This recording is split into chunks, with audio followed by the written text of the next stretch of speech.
Toronto Maple Leaf fans, as expected, are being very normal about Marner going to the Vegas Golden Knights. Listen, boys, girls, ever since that Game 7 against Florida, which really changed everything, I think, half the conversation about the Maple Leafs has been Marner needs to go, and I myself said there needs to be a change. I feel surprisingly sad about this, more so than I thought I would, because I like Marner as a player, at least on a conceptual level, and I love the idea of a player fighting for their childhood team, and also it feels like there's an immense sense of regret and failure now that the Core 4 officially has not gotten it done. Not only not gotten it done, but not gotten past the second round. So Marner did have his media interviews today, and to be honest, I think fans are misconstruing and misunderstanding at least a lot of what Marner had to say. He makes it pretty clear that his intention was to stay in Toronto. He said, and I quote, "My whole mindset when I was in Toronto was that it was really tough to leave, to be honest. I didn't think ever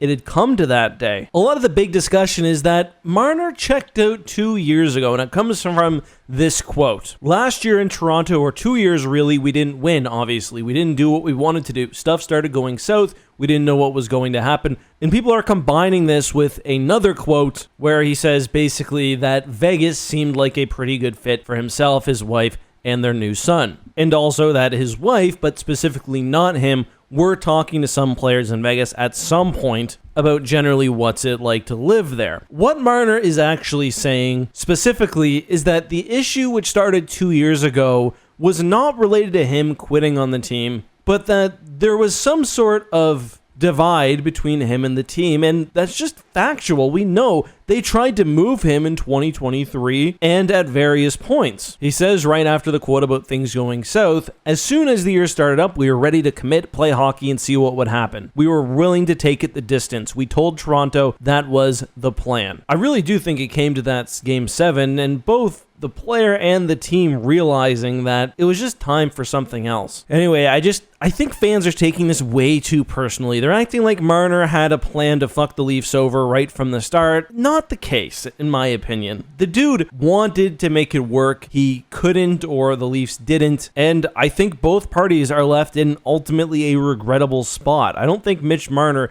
is going to look back honestly on his time with the Leafs without a whole lot of regret. Anyway, just some rambling thoughts. Let me know yours, of course, down below.